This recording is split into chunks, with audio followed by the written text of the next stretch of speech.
उत्तान माने होता है ऊपर और पाद माने है पैर। जिसके पहले जन्म से पहले पैर ऊपर हो उसी को हम उत्तान पाद कहते हैं। चाहे वक्ता के रूप में हो चाहे श्रोता के रूप में हो, सभी लोग उत्तान पाद हैं।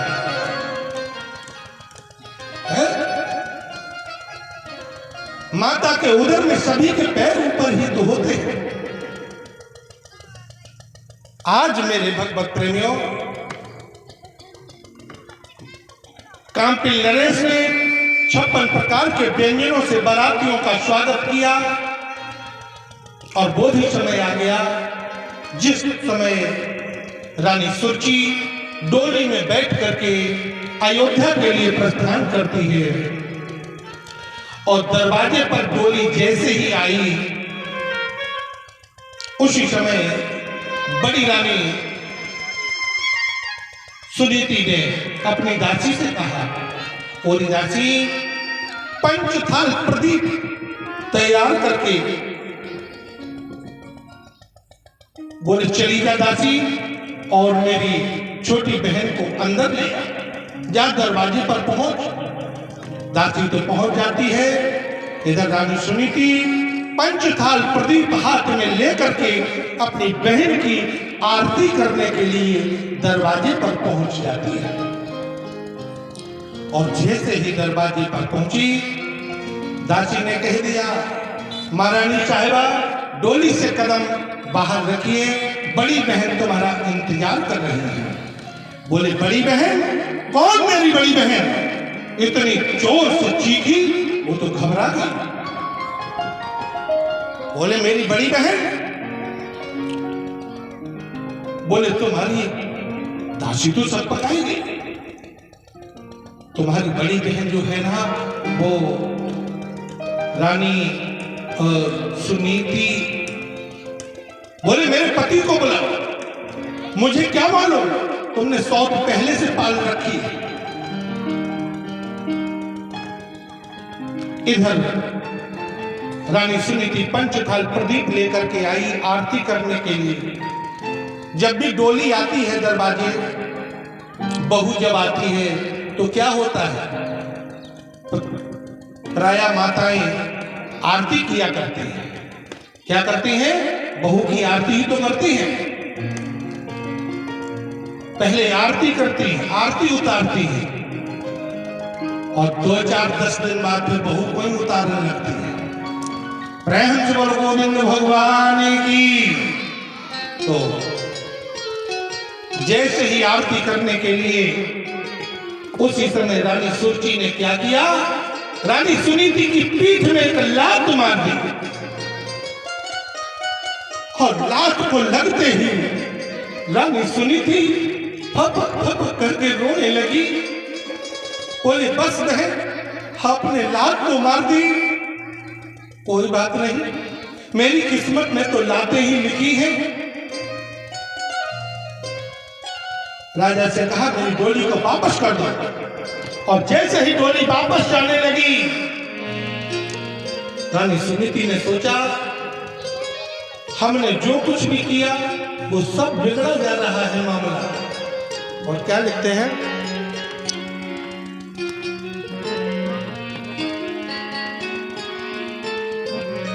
कि देखा कि सुनीति ने अनुष्ठान विपरीत दिशा को जाता है।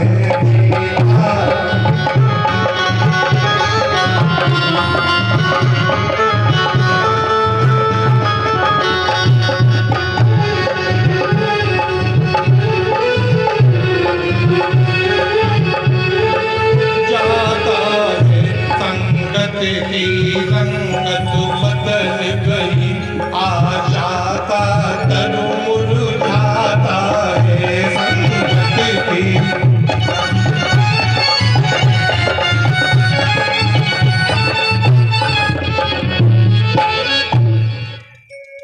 संगत की रंगत बदल गई, आशा का तनु मुरझाता है। और मन में विचार किया, जिस नाटक की मैं नटनी हूं, जो नाटक हमने किया है, जिस नाटक की मैं नटनी हूँ वो फाटक टूटा जाता है, जिस अंडे में वो आशा थी आशा का तरु मुरझाता है, आशा का तो तरु ही मुरझा रहा है। जब ये डोली वापस चली जाएगी तो फिर मेरा क्या होगा। आज डोली को बोले बहन डोली को वापस नहीं जाने दूंगी। बोले सुनो, किसने कहा है आपसे मैं रानी हूं। डोली को खड़ी करो, मेरी बात सुनो। क्या नाम है इसका? सुनीति, सुधन नीति। कितनी सुंदर नीति है और सुंदर बात भी पेश कर दी। और क्या लिखते हैं कि बताओ किसने कहा। बोले ये तुम्हारी दासी ये कह रही थी रानी इंतजार। बोले बहन इतनी जल्दी भी क्या है, सुनो हमारी बात। कह दिया उसने बेचारी ने रानी। अरे रानी शब्द तो कई के साथ लगता है, बुद्धि को घुमा दिया। बोले हाँ ये तो बताया ही नहीं है। एक होता है रानी, एक होता है महारानी, एक होता है महत रानी। रानी शब्द तो कई के साथ लगता है, मैं कौन सी रानी हूं बताओ। मैं कोई महारानी नहीं हूं। और कह दिया हम राजा के यहाँ कार्य करने वाली थी दासी। तो शादी के जब शादी राजा की होने गई तो इन्होंने बोले इतने सुंदर आभूषण। बोले राजा ने प्रसन्न होकर के मुझे ये वस्त्र दिए हैं, ये आभूषण दिए हैं, चाहो तो वापस ले लो। मैं कोई रानी महारानी नहीं हूं, मैं तो टहल करने वाली दासी हूं। और क्या बोली है कि आओ अपने घर को देखो, मेरा तो एक सहारा है।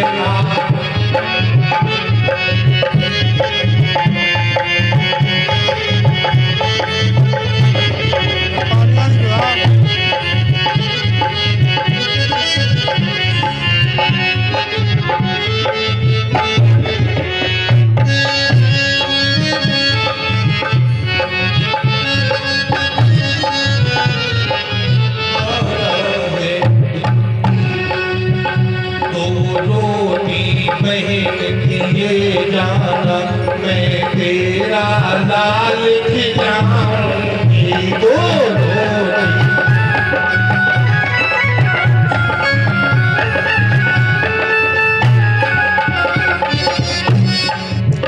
मैं रानी नहीं टहलती हूँ, ये सब धन काम तुम्हारा है।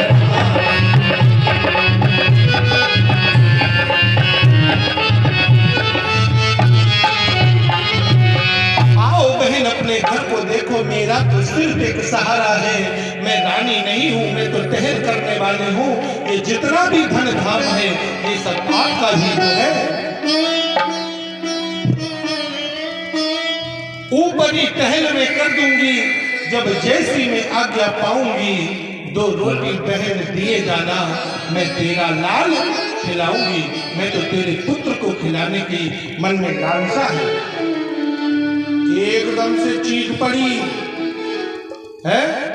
बोले हम तुझे लला देंगे खिलाने के लिए, तूने कहीं मेरे लला का गला घोट दिया तो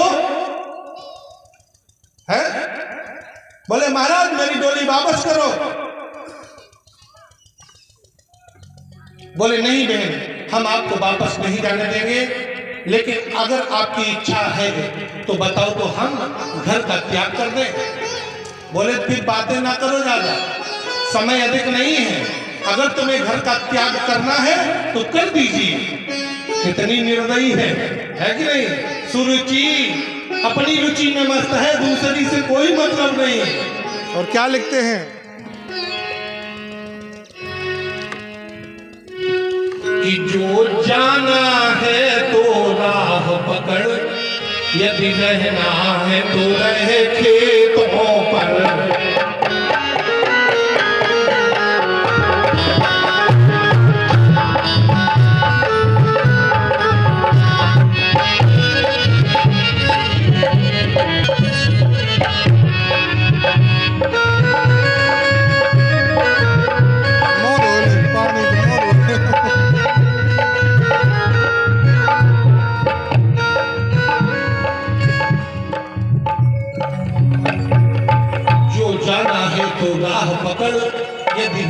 है तो रहे खेतों पर, दिन भर वही झोपड़ी डाल, चिड़िया और काग उड़ाया कर, चिड़िया और काग उड़ाया कर।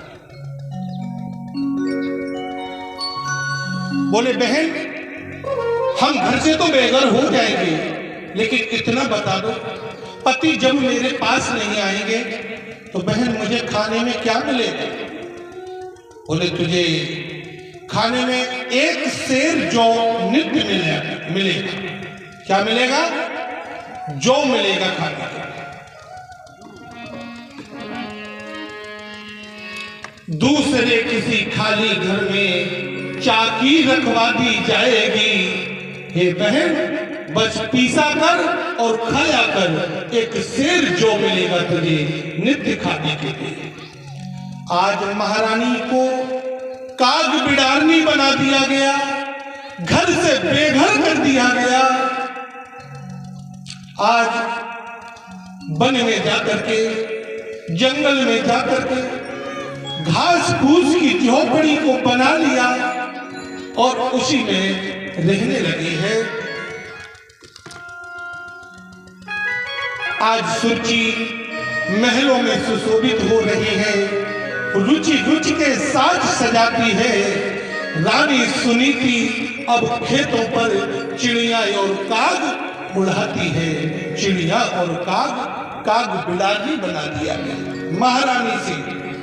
लेकिन जानते हो प्रथम दिन ही बताया था श्री के आने और जाने दोनों ही बुरे हैं। श्री जी जब आती हैं तो वक्षस्थल पर प्रहार करती हैं, हृदय में लात मारती हैं। जब जाती हैं तो पीठ पर प्रहार करती हैं। करोड़पति से रोडपति बनाने में देर नहीं करती है। आज महलों से लेकर के काग बिडारनी तक बना दिया। महलों में सुरुचि सुशोभित है, रुच रुच के साज सजाती है। रानी सुनीति और खेतों पर चिड़िया और काग उड़ाती है। जौ की रोटी नमक से खाती है, ओम नमो नारायणाय का जाप करती है। समय यूं ही गुजरता चला गया। कितना समय हुआ? 11 वर्ष व्यतीत हो गए। कितने हो गए? 11 वर्ष व्यतीत हो गए। क्या करते करते जौ की रोटी नमक से खा के है ओम नमो नारायणाय का जाप करते हुए 11 वर्ष व्यतीत हो। मेरे भगवत प्रेमियों, आज भगवान को चिंता हुई। मेरी भक्तिया जो जौ की रोटी नमक से खाती है, ओम नमो नारायण का जाप करती है,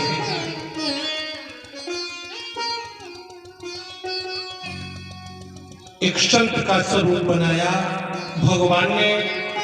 और रानी सुनीति के दरवाजे पर आए, जहां बेचारी घास फूस की झोपड़ी और घास फूस का ही एक दरवाजा लगा लिया था। आकर के संत ने दरवाजे से आवाज लगा दी, बेटी कोई है? एकदम से रानी सुनीति भाग करके आई और दरवाजे से जैसे ही कुंडी को खोला, जैसे ही कुंडी को खोला, क्या देखा? संत सन्मुख खड़े हुए हैं। जैसे ही संत के दर्शन हुए, लेकिन जानते हो संत के दर्शन भी कोई सहज नहीं होते हैं। जब तक भगवान की कृपा न हो जाए तो संत के दर्शन भी नहीं होते हैं। अब मोए भरोस हनुमंता और बिने हरि कृपा मिले नहीं संता। बिना हरि की कृपा से संत के भी दर्शन नहीं होते। आज उसी समय संत ने कह दिया, बेटी कुछ हो तो मुझे दे दीजिए। जो इतने शब्द कहे दरवाजे को बंद कर दिया, भाग पड़ी अपने महल घर में। टूटी हुई चारपाई, फटी हुई रजाई ऊपर ओढ़ करके फपक फपक करके दुखी आदि रोने लगी। मन में विचार करती है, हे संत, जब मेरे पास सब कुछ था तब कोई नहीं मेरे दरवाजे आया। आज जब मुझे काज बिरादरी बना दिया गया, आज मेरे दरवाजे संत आए हुए हैं। संत को देने के लिए मेरे पास कुछ नहीं है। बेचारी दुखी होकर के रोने लगी है। मेरे भगवत प्रेमियों, लेकिन संत गए नहीं। फिर आवाज लगाई, बेटी कुछ हो तो ला करके दो। रानी सुनीति बोली, महाराज मेरी छोटी बहन अयोध्या के अंतर्गत वह निवास करती है। हे नाथ, आप वहां चले जाओ, जो मांगोगे आपको मिल जाएगा। संत ने कह दिया, बेटी बस मुझे इतना बता दे, मेरे सवाल का जवाब दे दे, मैं चला जाऊंगा। बेटी बोले, पूछिए महाराज। बोले, बेटी तेरे पास कुछ देने के लिए है नहीं, या तू मुझे देना नहीं चाहती? दुखी होकर के फिर रोने लगी। बोले, महाराज यदि मेरे पास होता तो हम तुम्हें सब कुछ दे देते। बोले, बेटी जाओ, तुम्हारे ही घर के अंदर 1.5 रोटी जौ की टोकरी से ढकी रखी है, ला करके मुझे क्यों नहीं देती? भाग करके रानी सुनीति जा करके देखा, 1.5 रोटी ही जौ की टोकरी में रखी थी। मन में विचार आया, यह कोई साधारण संत नहीं हो सकता जो मेरे घर में टोकरी में रखी 1.5 रोटी जान सकता है। जो कोई साधारण संत नहीं हो सकते। भाग करके आई, संत के हस्त कमल पर रख दिया है वो रोटी को। भगवान ने उसी समय एक गिलास को तोड़ा और मुखमंडल में जैसे ही डाला, हाथ कांपने लगा। जैसे ही हाथ कंपायमान हुआ, वो रोटी जमीन पर गिर जाती है। भगवान के नेत्रों से अश्रु बिंदु बहने लगे। क्यों? क्या वो 1.5 रोटी जो की इतनी टाइट हो गई थी, कड़क हो गई थी, क्या भगवान का मुख छिलने लगा था उस रोटी से? नहीं। भगवान कहते हैं, ऐ जीव, ऐ भक्त, हमने तो केवल 1 गिलास खाया है, तुझे तो 11 वर्ष व्यतीत हो गए यही खाते हुए।